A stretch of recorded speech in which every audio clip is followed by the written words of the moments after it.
Classified Crime is on the case of Sarah Boone, and today I'm going to do a read through of her closing arguments, including the missing pages. You don't want to miss this.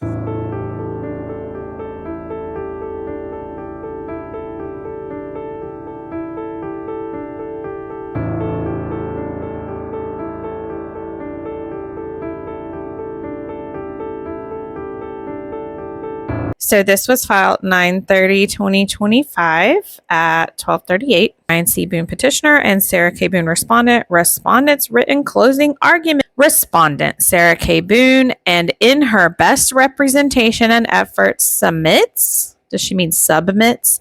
Her closing arguments in opposition of the petitioner's parenting plan, amended and support orders, and all other requests the petitioner is attempting. To begin, the respondent would like to address the section of alimony. Of course, that's what she wants to start with.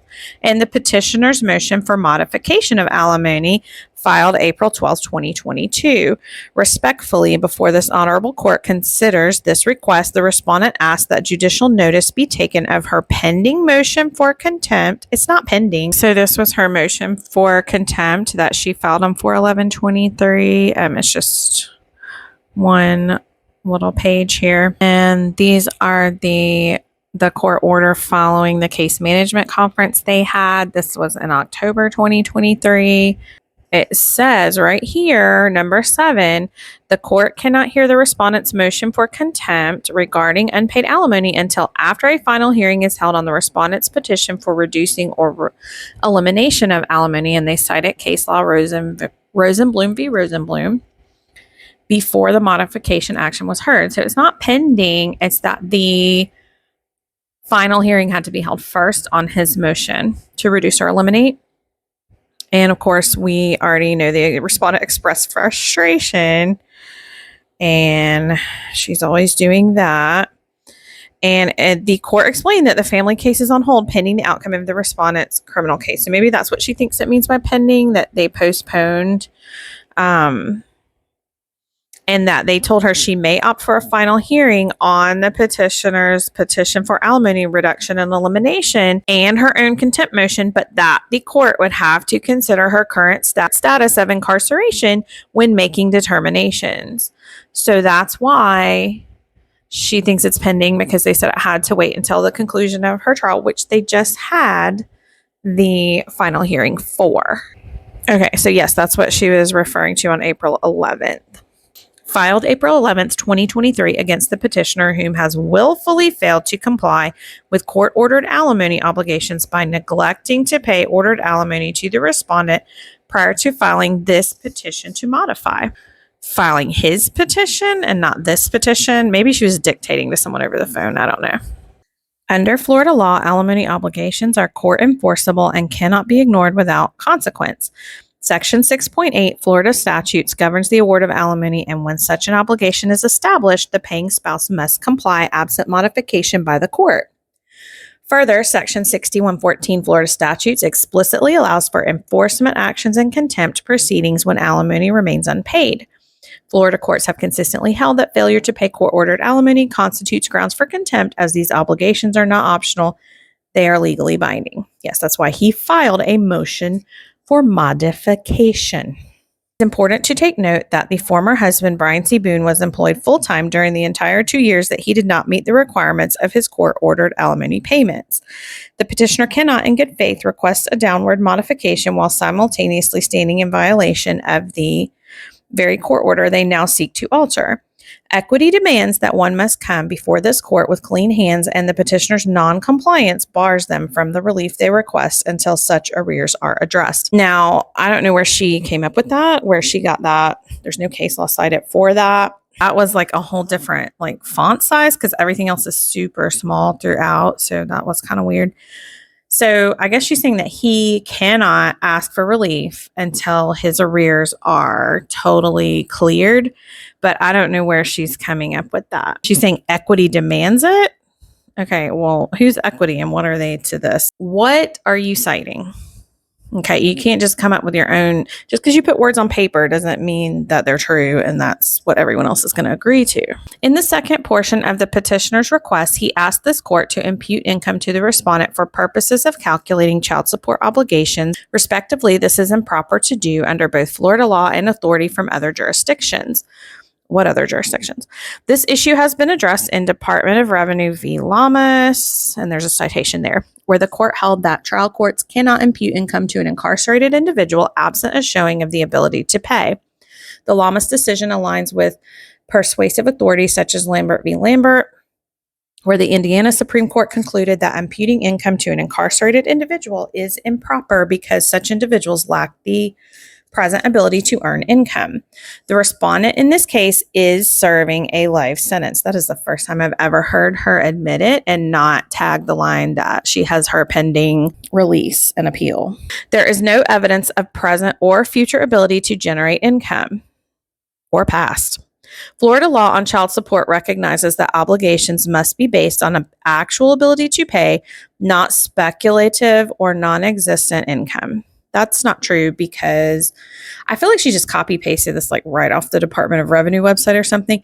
But we looked at the child support worksheet in the part 1 video that I released in her initial family court hearing, that even though she was unemployed at the time, they calculated her obligation as a minimum wage 40-hour work week in her ability to support the child. That's what they do when someone doesn't have income. I don't know specifically about being incarcerated, but that's what typically they do. To impute income here would not only contradict established law, which she has not cited, it would create an artificial support order. No, it wouldn't. If the judge ordered it, it would not be artificial. That the respondent has no capacity to ever be able to fulfill. What about your pending release and your successful appeal and you're not going to get a job when you get out and ride away into the sunset in your Kia Sorento? With respect to the nature and purpose of child support, it is important to emphasize that child support exists for the best interest of the child. But you're supposed to be talking about alimony, right? Like, okay, wait, because she's disputing that Brian said she would owe child support because the child's been with him 100% of the time. Is that what she's arguing about? And that she doesn't have the ability to pay. Okay, so that's why she just suddenly switched to child support and is not talking about alimony. Not as a punitive measure against the parent. Florida statutes establishes the child support guidelines and sets forth that child support is always designed to meet the needs of the minor child. The Florida Supreme Court has repeatedly underscored that the focus of child support orders must remain on the child's welfare, not on creating financial leverage between parents. Well, that would be the purpose of ordering it, is for the child's welfare. It's not about you or your difficulty to be able to support your child. It's about that the child deserves to be supported. The petitioner further requests that if the respondent is awarded any monetary relief, such relief should be retroactively offset against alleged back child support obligations. Respectfully, this position is legally and equitably unsound. Why? What are you citing? Are you just saying that it's not equitable because you don't think it is? To allow such an offset would defeat the entire purpose of child support. It would not. It would not defeat the purpose of child support. Child support is to support a child. How is it defeating the purpose of child support? How? Child support is a vested right belonging to the child. Exactly. Not the parent. Exactly. And Florida courts have long held that these rights cannot be waived, even if you're incarcerated, Sarah, bargained away, or retroactively manipulated to serve the financial interests of one parent over the child. So you're arguing against yourself because you are arguing that this would not serve your financial interests and it would serve Brian's financial interests. So you're saying that this is worse for you, so it shouldn't happen. You're not saying, oh, I can't fulfill it and it's not in the best interest of my child. It is in the best interest of your child to be supported by both parents. And it is not in the best interest of your child for a big chunk of money to come out of Brian's pockets into yours while you're incarcerated. It's just not.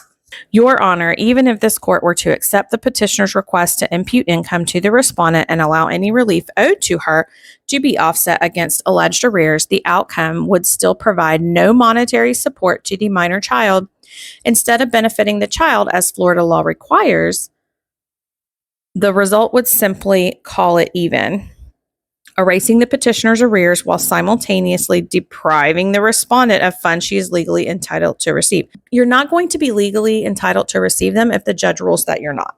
So that's what this whole hearing is about. Number two, this is all you're focused on. If you call it even, then I won't get my money. That's basically what you're saying. It will deprive you of funds. That's all you're concerned about. And you're telling the judge that in plain black and white. In effect, this approach would punish her for the petitioner's past noncompliance and reward the petitioner by relieving him of obligations already legally established under Florida law. And relieve him of obligations so he can put those obligations toward your child he is 100% supporting. She could have at least said that she acknowledged he's supporting the child, and that it's like she could have at least said something that would give her any kind of redeeming, like in the judge's eyes, but no, she didn't. The controlling principle is clear. Child support exists for the benefit of the child, not for the benefit of Sarah Boone, not as a financial tool for either parent. To permit such an offset would shift the focus away from the child's welfare and toward the petitioner's personal gain, undermining both the purpose of child support and the equitable enforcement of court orders. For these reasons, the respondent respectfully requests that this honorable court deny the petitioner's motion for modification of alimony, deny the request to impute income, and deny this request to retroactively offset any potential relief against alleged child support obligations. So she's basically just saying deny everything he asked for, not meet him halfway, not reduce the amount, not say, okay, let's subtract these things that he's been doing for me all this time. None of that. Just completely deny everything he asked for. And that's why you guys didn't go to mediation. It would have been a waste of time and Brian's money. The petitioner's parenting plan suggestions. Why is there an apostrophe S? The respondent in opposition requests the follows. What does this even mean? The petitioner's parenting plan suggestions, the respondent in opposition requests the follows. Somebody doesn't know how to use apostrophes at all. Respondent does not agree with the petitioner's amended parenting plan due to it not being in the best interest of the child. Why not? Avidly seeking to be included in her son's life in every aspect possible and in accordance with Florida law. Respondent should not automatically have her inclusion as a parent continue to raise, contact, and participate in his life, removed, deterred, or reduced due to incarceration. Location differences do not suffice exclusion, nor does one unfortunate event, here she goes with this, nor does one unfortunate event define her as a human being and a mother to her son. But it does define you now. That is all anyone knows you for that didn't know you before this event. And she just reduces taking someone's life as one unfortunate event. It is absolutely abhorrent that she does this. This is the third time I've seen her write this. Hunter v. Hunter states the court ruled that shared parental responsibility must be honored unless proven harmful to the child. And I guarantee you, any guardian ad litem or mandated reporter or anyone who would be serving on the best interest of your child would think that it was harmful to them to be going to a state penitentiary to visit you. The respondent is emphatically asking for this responsibility to utilize in her greatest capacities currently available, regardless of location differences. It's not just location differences. It's where you are located, ma'am. Which she can fully be successful in and continue to enrich her son's life even more, ceaselessly upholding his rights as a child, even while at DOC. Yep, that's where you are, at DOC, and in which he avidly invites and welcomes every day she is in communication with him. Well, that's your opinion. Florida Statute 6113 affirms both parents have equal rights to participate in their child's life unless clear and convincing evidence proves harm to the child. Taking someone's life, being incarcerated for the rest of your life, to me, would be more than enough clear and convincing evidence. It's pretty much like the winning shot at a basketball game. Like, of all the things that would be clear and convincing evidence of this, this is like one of the top things. The primary reason for the request of a guardian ad litem, the respondent was repeatedly denied. Yes, this judge denied it. Why are you reminding her of that? They don't need it. You're incarcerated for taking someone's life. That says everything they need to know. What the request of a guardian ad litem, the respondent was repeatedly denied to emphatically prove there is no such evidence. Are you kidding me?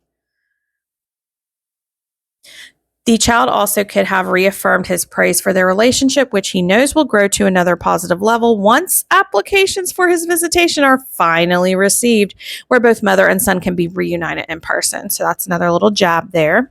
For major decisions in the child's life, the respondent should be included in his growth as a young adult, which can help shape him into being even greater, more open-minded, yes, loving and successful.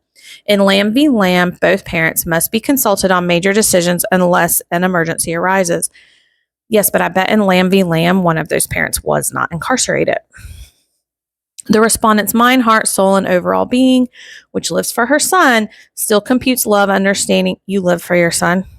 That's how you live. That's how you lived before being incarcerated. Still computes love, understanding, compassion, knowledge, wisdom, goodness to provide to her son's life, no matter where she is. She desperately wants to be included, oh, we know, and has not been since her incarceration. Yeah, none of those hours of phone calls that I calculated up, where withholding of such redeeming qualities to their son from the respondent have been due to petitioner's ongoing decision to alienate her. Here she goes with that. Wait a minute, this is the middle of a sentence. So this ends ongoing decision to alienate her, and then it goes between parties, not to reward a party acting in bad faith. This is the last page. So did they just cut out a bunch of pages because she went over the limit? This is the beginning of the missing pages that Nicole posted. Per the petitioner's amended parenting plan, the father shall maintain open access and contact between the minor child and the mother, and to foster a feeling of affection between the minor child and the mother. Child will be a legal adult in only 3 years, and respondent questions why petitioner would attempt now to deplete the communication and comfort already established and the relationship between mother and son. This would not and is not in the best interest of the child. What the respondent is proposing will deepen the relationship and truly foster feelings of affection. One 30-minute phone call per week will not achieve their proposed feeling of affection, nor the father ensuring one monthly visit if football games don't take priority, as he stated in trial. And he did mention having season tickets. They do live in a college town with a college football team. We all saw Brian wearing a shirt from that football team in his initial police interview at the crime scene. So Sarah's saying that he's allowing that to take priority over her. What I would say is the father was just saying that sometimes we have plans that we actually want to do in our life, and we don't want to be restricted into a specific date every month if it doesn't fit in with our schedule. He was saying that sometimes there are extracurricular activities. So this to me makes Sarah look like she's saying, oh, they mentioned doing something fun instead of visiting me, and I don't think they should be allowed to.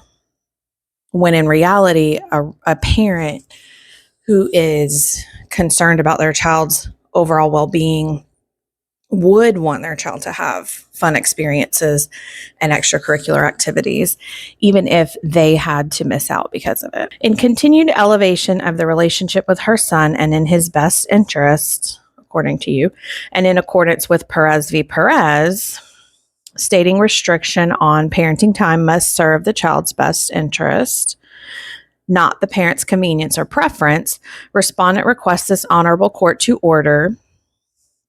So here's her parenting plan. A, respondent to be included in all aspects, including major decisions, unless an emergency, proposed vacations. See, I don't agree with this. Why do I need to run my vacation plans past you when, I could notify you that I would be away on vacation and he wouldn't be available for calls and visits during these dates. That would be the extent of the notification for me. It's meetings, everything pertaining to her son's life, so she is aware what his status is overall and continually. Petitioner to communicate and cooperate properly and regularly with respondent via telephone and tablet messages to have any questions answered or concerns addressed about her son, or to update petitioner about changes in her life they both need to be made aware of. B, irregular open communication and telephone calls between mother and son answered upon child's availability and desire. Now, this is appropriate. C, regular open communication between mother and son in tablet messages with credits to utilize. Here's that S instead of Z again. So that's Nicole's Australian English there, or English. Features, to utilize features to send pictures and as an alternative to telephone calls. In-person visits 1 to 2 times per month with maximum allowable time per minute by the facility. And I do have a video I've been working on with the visitation guidelines, so I'll try to get that out this week. E, petitioner to complete a co-parenting class. This is ludicrous to me.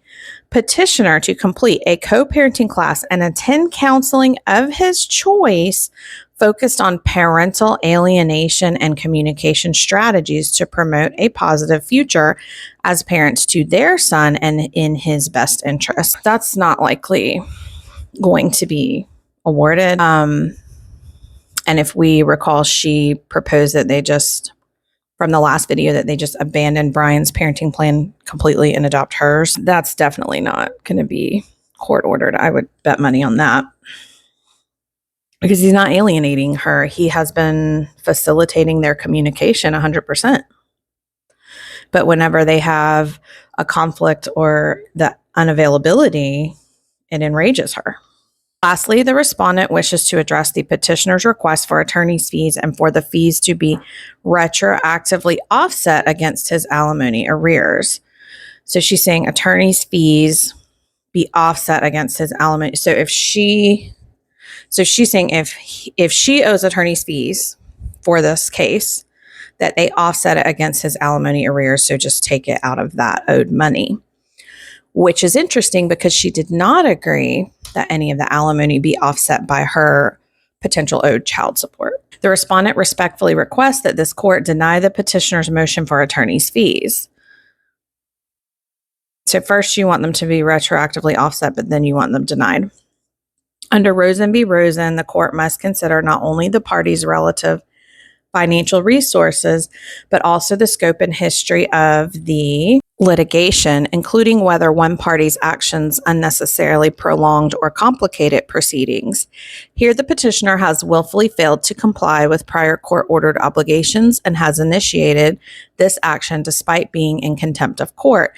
He was never held in contempt of court. That was never ruled on. You filed a motion, but it wasn't ruled that he was held in contempt. That has not been in a court order. As held in, I'm not sure how to say that name. It looks like cantankerous, but I know that's not what it is. Fee awards are intended to ensure equity between parties, not to reward a party acting in bad faith.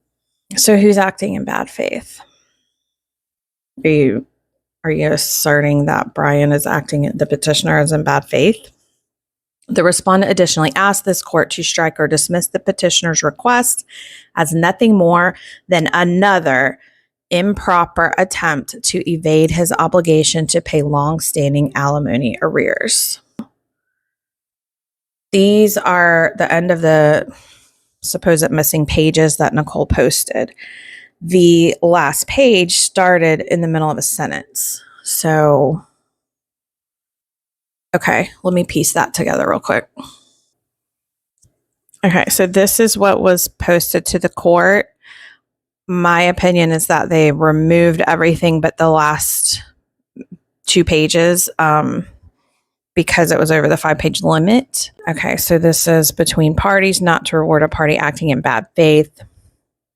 And then hers says, okay, so this is where hers is picking up here from the missing pages to here. So between parties, not to reward a party acting in bad faith. So this is where the court's picked up here. So this is what Nicole says is missing. Respondent additionally asked this court to strike or dismiss the petitioner's request as nothing more than improper attempt to evade his obligation to pay longstanding alimony arrears. So she's just saying strike his request altogether to not pay the alimony, that she wants that alimony, he needs to pay it, the full amount. No regard for what it would do to her son, no regard for all the other stuff he did above and beyond any other ex would do. Furthermore, the petitioner has alleged that the respondent is the party who has caused chaos and delayed these proceedings. Yeah, I would say you have on both cases. Respectfully, this assertion is contradicted by the record. Is it? On April 18th, 2023, it was the petitioner himself who filed a motion for continuance despite, yes, because you were incarcerated, filing motions for contempt, and they wanted to wait until your criminal trial was over. So they filed the continuance so that it wouldn't be ruled on until after that. We just looked at it.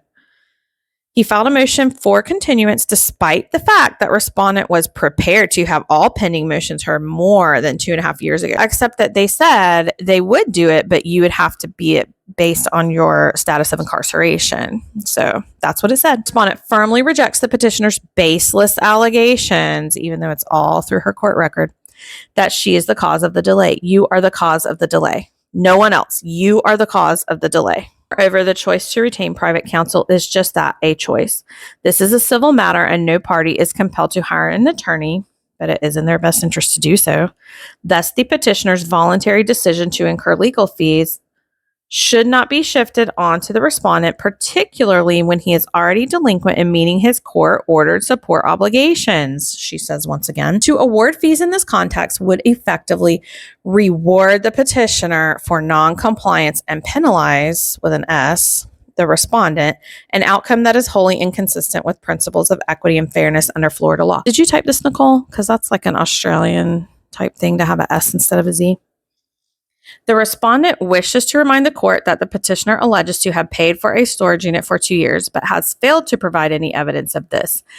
Therefore, that is not how you should have written that. His request to have this deducted from any monetary relief, she should have said the respondent, may be awarded, should be dismissed. So just dismiss the whole thing. I would say this is probably the most reasonable thing she said in the whole entire argument, that he did allege to have paid for it, but he didn't provide any evidence. So of course, anytime somebody says they did something in a court, I mean, it is better to provide receipts. So that's not unreasonable for her to ask for it, although she does know that he did that. She knows he did that.